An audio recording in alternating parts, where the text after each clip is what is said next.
Again, this is Jason O'Keefe from the Real Home Expert team and also from Davenport Realty. And today what I did was brought in one of my favorite agents that I've met. I work with all the time. She's part of our team and the brokerage. Her name's Tammy Nolan. And I'll let you guys know just before you start listening to her, if you hear that English accent, that's because she grew up in England and then moved here a few years ago. We won't put her age in there. So she has been in the industry for 20 years. So again, Tammy, thank you very much for taking the time to come on this. Thank you. A little bit about what got you into the real estate industry, 19 years ago now? Almost, yes. Almost 20? Yeah, almost 20. My 20th year in the industry, 19th year as a registered salesperson. All right. And, what got you started in thinking about real estate? What was the first step you kind of took? So it was actually my sister-in-law. She was living in my basement and I was moving with my husband with a young family. So we had to boot her out. That's a great reason to get in real estate. And she was looking and we found a private sale and I helped her negotiate and put together a private sale. And I really enjoyed it. So after that, you looked into what courses you needed to take to become a full-time realtor. Is that correct? Yeah, I had a full-time job. I was in food service sales and marketing here in Kitchener. Yep. And I just had my third child. And I just thought it would be a great career change for me. Yep. And I was taking my website and web page design courses at the University of Waterloo at night school, because it was something that I really enjoyed. And I went online, I searched for a realtor that had the best web design, website, the best presence. And that was something new. So there wasn't a lot of people out there. No. So there was a hands down winner. I'll give a shout out, Jim Lawson. Yep. And I called him and he had just lost his admin person. She was on maternity leave. So I started part-time working for him administratively. And I really enjoyed that because I learned all the paperwork in the background and learned how he did real estate because he had already been in the industry for a long time. I was going to say, I know Jim as long as I've been in there. And I think actually I went away with Jim before I became a realtor. So he was somebody I got to learn from. He's great. And I did learn from him. I listened to how he spoke with people. I helped him with his marketing and just did all the admin.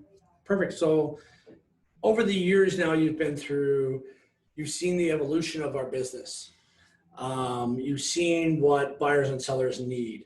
You see what the good and the bad, I would say, of this industry and what people are looking for. So I'll fast forward a little bit. Over those years, what are some of the little things you see that buyers and sellers make mistakes on hiring the right real estate agent? Because you've taken a ton of courses, and that's one of the things I love having you around. It's just we're constantly talking about different things you see.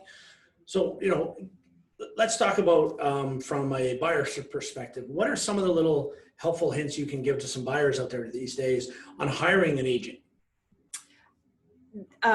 Just that.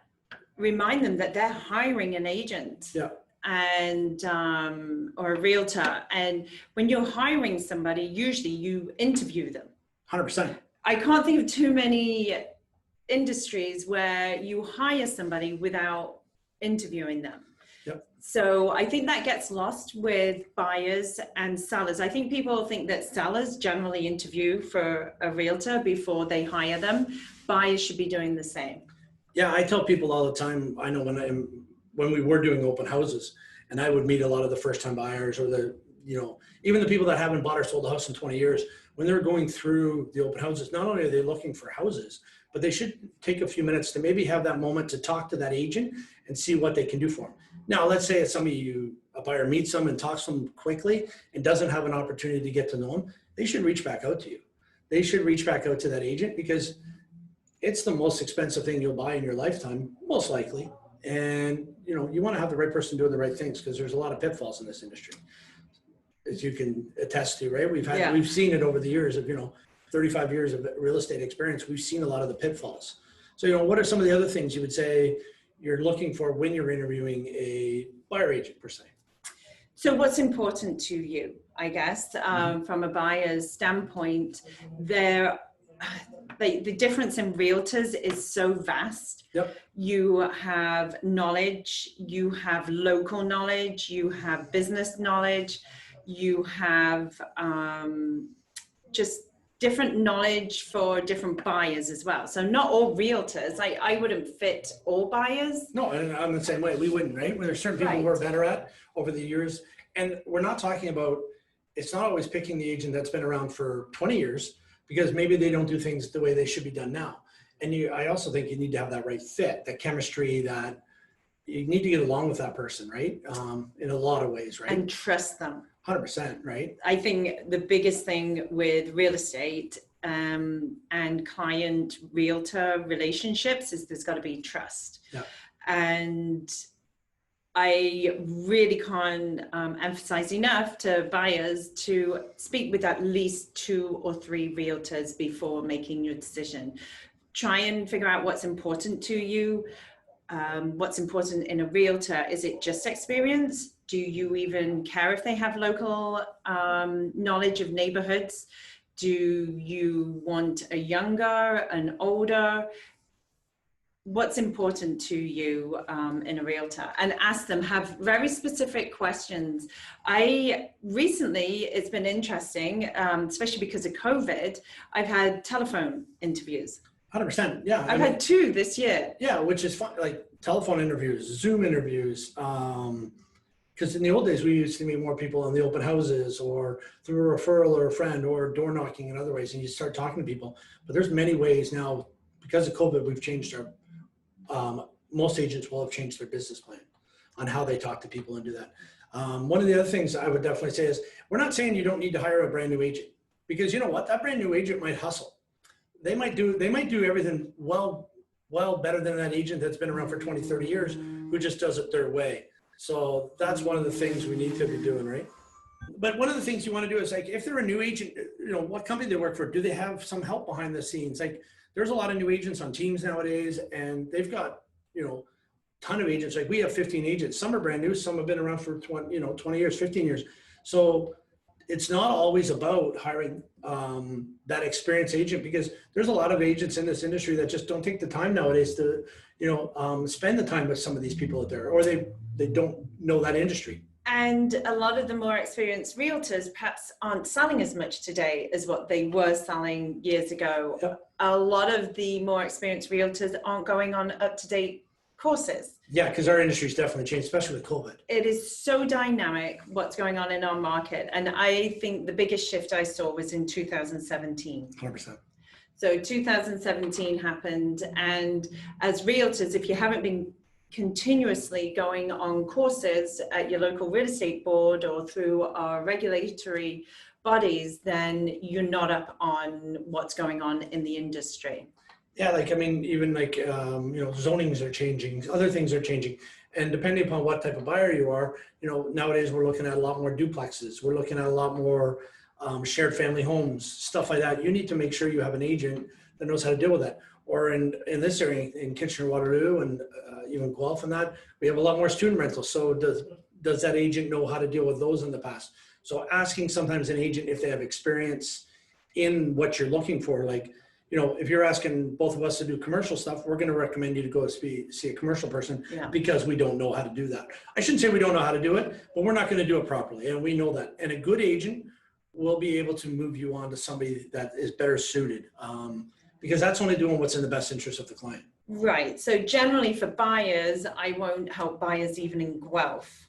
If it's a family and they want schools, they want community centers, walking trails, I don't know that. Yep. So I will pass that on. If somebody asks me to sell a house in Guelph, no problem. I can sell a house in Guelph and be very confident I can do that. Mm-hmm. But when it's buyers who are looking for something specific, they want to know the information on all of the neighborhoods here, Kitchener-Waterloo, Cambridge, all of the townships. Yep. I know them, but Guelph, I'm more than happy to refer. Well, and right now we're seeing a lot of out-of-town agents come up here, especially from the Toronto and the Brampton and the Mississauga area. And we always tell people, I tell clients, or I tell people that I'm talking to at that point, is they don't understand the market up here. They don't. It's the same as, we don't understand some of the things that happen in Toronto or down there, what's going on. So we like to refer to agents that know that thing. And where we are finding a lot of people coming up here and not understanding what the market's going to do. And sometimes they're trying to underpay, and sometimes they're overpaying for properties, and then they can't get qualified and fall apart. So these are things that I think everybody, if you're going to an outside city, within an hour outside of it, you need to make sure that agent actually knows what they're doing in that city. And sometimes they can and sometimes they can't. That's a really good point, because Right. I have ran into issues with Toronto realtors. Yep. They come here just for a day. They'll let their buyers know, okay, these are the best properties. We have to buy on that day, because they're not going to be traveling here week after week. Yep.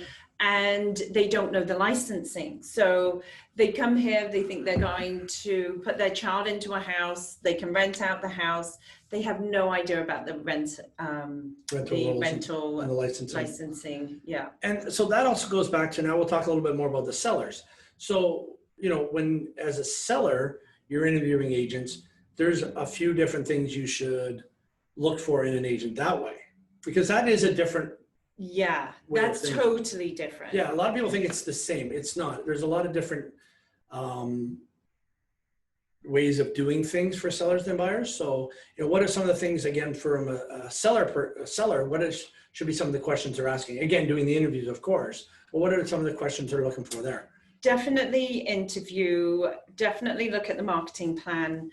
I would say a lot of realtors are doing the same things. A lot of the good realtors, you've got those realtors at the top, and I would say that we're doing a lot of the same things marketing wise. We've got great virtual tours, floor plans, photos, but what sets you aside is I would be asking that realtor, how busy are you? How many listings do you usually have? And if they have a lot, what is their support? Yeah, what's their systems? It's not to say there's some great agents out here that do a lot of business. And if they've got the systems down pat of how they're going to do it, then you know what? There's nothing wrong with dealing with them. One of the biggest things I find with a lot of agents from some of the companies, or especially the part-time agents, they do half the work they should on a listing because they can't do it. They don't have the support. They just don't have the time. No, they don't have the time, because a lot of them have full-time jobs. And we even find out, we should have mentioned that when you're hiring an agent as a buyer agent in today's market, you need to have a full-time agent, because places move so fast. If you can't get your agent out there, then you may be losing on opportunity. So going back to the sellers, if they're going to walk around your house with a camera phone and take pictures, they are not the person for you. It is not that expensive to hire a photographer. No. In our industry, there's some great ones out there. And if they're taking their own photos, or they're trying to do their own social media and all that, are you hiring an agent, or are you hiring a photographer? And you need to be hiring an agent, because let the professionals do what they do, whether it's staging, whether it's photography, virtual tours, social media. And that's exactly what I mean. You need to know what support system they have, because if they are busy realtors who are doing a lot of business listing homes, there is no way that you're going to be able to get a hold of them if they're trying to do everything themselves. All I really literally do is list and buy. Yep. I deal with my clients. That's all I do, because I have a great team, and the team does everything for me. Yep. We have admin that deals with all of the paperwork. We have photographers, we have home stagers. I do not do that. I love selling homes and helping people buy homes. 100%. And we go back to, also, you're going to see a lot of times is with anything, you'll see a lot of discount brokerages coming up here, and people that will discount their rates. Be very careful with that. You get what you pay for. And always. You're talking about your biggest investment. Cheap is not always the best, because they may not know how to negotiate a deal. They may not be marketing it properly. They may not be getting enough people through. You could be leaving thousands upon thousands on the table to save 0.5% or 1%. So you know what? We always say, like, if you were going to court, would you want a good lawyer or a cheap lawyer? Well, the answer is good. Do you want a good mechanic or a cheap mechanic? You want good. Well, because it's your life. Right. And that's a huge thing. I'm not saying you need to go to the most expensive person, or you can decide to go to the cheap person if you want. Same with selling it yourself. You're leaving a lot of money on the table. Most times we've done enough studies you've done enough studies on selling homes by yourself. Yep. Right. People think it's easy because right now things sell so fast. there's a lot of work that goes into our listings well before it even goes live. And I would say that our team in particular, most of the work right now, because of the market that we're in, is done before the listing even goes on. Yeah, we want to make sure that when the listing goes live, it's all ready. It's got the social media ready. We've already probably been pushing it out with coming soon. Yeah, already been doing the marketing. We're doing a lot of the marketing. We're getting it ready with videos and everything. We want to make sure that when it goes live, it goes on realtor.ca or MLS, as some people still remember it as. It's all there. Pictures in that we have 2 seconds on average to grab attention of somebody. If it's not ready to go, your listing is gone.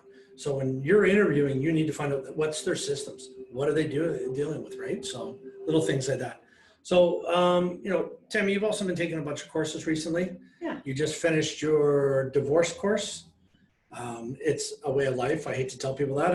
I'm a divorce specialist. A divorce specialist. She's never been divorced. Never been divorced. Right, married for 26 years. If you need to know life experiences on divorces, we can talk to me. So between the two of us, we know a lot of different things, right? So what are some of the little things you would have learned through the divorce course? Like just some little tidbits that, if God forbid somebody's going through that, what are some of the things that they should at least start having a conversation with you about? First thing I ever speak to anybody who's going through a separation is a separation agreement. Yeah, we talked about that the other day. Yeah. And why is that, especially it's not a big deal for selling, but when do they go to buy, right? Yeah, you don't need one to sell a home. Yep. As long as both parties are happy to sell the home. Mind you, that's a whole nother story, but as long as, let's just take the easy scenario, both people want to sell the home, they have somewhere else that they can go in the meantime, they don't have to have that separation agreement in place. It would be much better if they did, Yep. but you don't have to. But if either of the parties wish to purchase a home, Mm-hmm. and they need the proceeds of that home Yep. to purchase the next home, or whatever is going to be included in that separation agreement is going to be relied upon small solar as transport. income. Yeah. Yeah. Income. So if you don't have a separation agreement, and part of that separation agreement includes what the income is going to be from that separation agreement, or on the flip side of that, how much it's going to cost you monthly. Yep. In that separation agreement, it's going to be very hard to get financing to move to your next home. So I always suggest that if you can do it amicably, Wow. do it amicably, Yep. and then go to a lawyer or go to my favorite place is Fairway Divorce. Fairway Divorce. Yeah, they're great. They're mediators as well. They're really good if there's children involved too. So number one, separation agreement. So that was one of the big But things. don't do that. You don't have to just do that. You can still speak to a realtor, whoever your realtor is, and get the ball rolling. Because as we just said, there's so much to do before your house is listed. 100%. So that's one of the courses you just finished. We also talked about, you and I on the side, is dealing with seniors, Yeah, right? And I know you definitely have a passion for that, I do. helping people. Most seniors are moving into, of course, retirement homes, nursing homes, or just condos per se, rentals and stuff like that. So, what are some of the other things you notice for the senior side of things? What are some of the things that come up in listing or helping buy for them? What are the little things you've seen? I think for me, it's more how you speak to the seniors. Yeah. I listen to some people when they speak to them, and they speak to them like they're children. Yeah, which is wrong. It's awful. Yeah. Yeah. So I do try and speak to them like they're just adults, and they deserve my respect. Like, just because they're older, it doesn't mean that they're not understanding the whole concept. And it's emotional. Well, especially because a lot of them have been in their homes for 20, 30, 40, 50 years. Yes. And they have a lot of stuff. Very right? emotional. So, I just went and did a home evaluation for somebody. I'm going to be listing the property, and they got moved to a retirement home, and they have a ton of stuff in the house. So, asking some real estate agents how little things that can help to get them through that, whether it's a stage or. It's an organizer.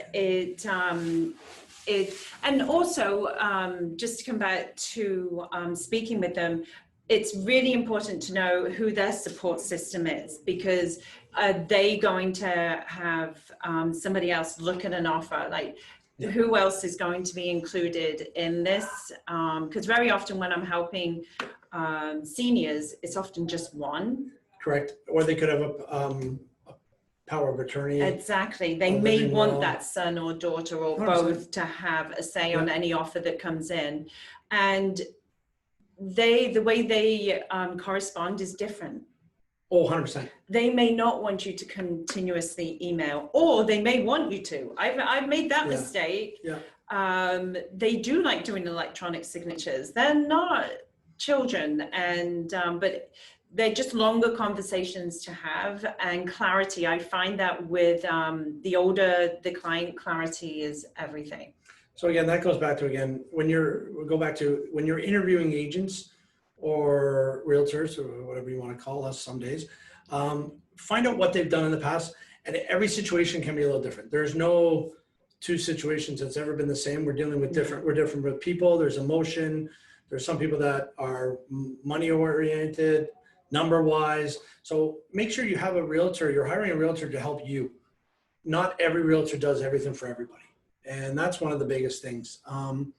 Tammy, I want to thank you. Is there anything else you can kind of just throw out there in your experiences, hiring the right person, any great little stories you've got out there? Yeah, I can't think of anything in particular. I just keep coming back to speak to friends and family. Who have they used as their realtor?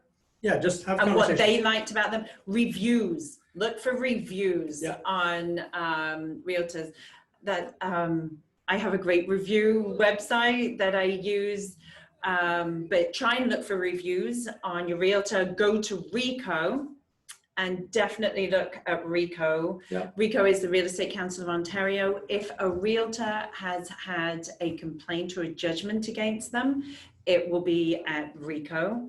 And ask to speak to some of their past clients.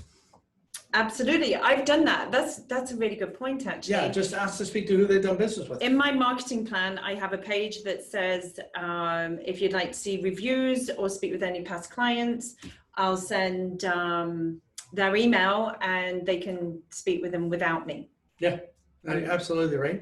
The other option is, when you're interviewing other agents, one of the questions I've always asked, and I've always been very upfront, is if they tell me who they are, I'll be honest. If I feel that somebody's really good, I'll say, they're a great agent. You should talk to them too. I won't badmouth anybody, but there's other great agents out there, and they may be actually better suited for them. So, And that's a really good point. When looking for a realtor, one of the things that people don't usually think about is how well is that realtor respected and liked. This is a small sandpit here in Kitchener-Waterloo. 100%. I would say that both you and I have good rapport with our peers in our industry. Yep. I think that if I work with somebody, they will know that I have integrity and honesty and a professional. Yeah. And so I like working with other realtors that have. Yeah, you can actually, ask when you're asking for a referral, maybe ask for when they were doing a deal with another agent, maybe you should ask who that other agent they were dealing with, and they can give them a call. If an agent's confident in their abilities, that won't scare them. Yeah. Right? Ask. There's nothing wrong with it. And different realtors are going to be a different fit for different 100%. buyers and sellers. Yeah. So. And, again, when you're hiring somebody, make sure you hire the right person. If it's not working out, you need to talk to if you're hiring from our brokerage, any brokerage, and you're not happy with the services, speak to their broker of record. Good point. Right. And it's not necessarily, they may suggest, we're not telling you to cancel a contract or anything, but if you're having issues, speak to the broker of record. And maybe he can become involved in it, or he could pass you on to another agent in that company. There's lots of different ways, but make sure you're hiring the right person, and don't feel because you signed a contract, you're stuck with a contract. But at the same time, you need to go through the right especially buyers. Buyers, I come across it all the time. Buyers have signed a contract, a buyer representation agreement, and they haven't even known that they've signed it. 100%. It hasn't been explained to them correctly. And now they don't like what their realtor's doing. They're not doing anything for them. They're not doing anything for them. They have the contract now. Yeah. So I've had numerous buyers ask me how they can get out of a buyer representation agreement. I can't advise on that. They should talk to the broker of record. They need to go to the broker of record of that company. Be sure that if you don't like the realtor you're working with, you don't have to stay with them. No, you have to go, but there is proper ways to do it. Correct. Right? You're just not canceling to move to the next agent. There is a way to do it. Talk to the broker record. Usually they'll pass you on to somebody else in the agency, right? And then- speak or to the get- realtor as well. Yeah, just say, you know, first. it's not, I mean, I've seen some buyer reps recently that are basically, the one I saw recently was person moving up from Toronto, the buyer rep agreement, they wouldn't even drive up here to show houses. And they had a buyer rep agreement for basically almost all of Ontario. Now, no, that agent's not going to drive to Windsor, right? Or they're barely even driving to Waterloo. So now this person's tied to them, and it was like a year-long one. That's They just not tell fair. them to come and just look at properties and ask the realtors, the local realtors, to show them properties, And waste our time. and then get their realtor from Toronto Who's to never seen the offer house. on a property that they've never even seen. Yeah. Yeah, it's very dangerous. Yeah. So, all right, Tammy, thank you very much for coming on today. Thanks for inviting me. If people want to get in touch with you, phone number, email. Tammy at tammynolan.ca, or And my your- website, tammynolan.ca. Perfect. And phone number. 519-589-6399. And again, thank you very much. Jason O'Keefe here. You can look at our website, realhomeexperts.ca, and drop us a line there. Thanks. Thanks.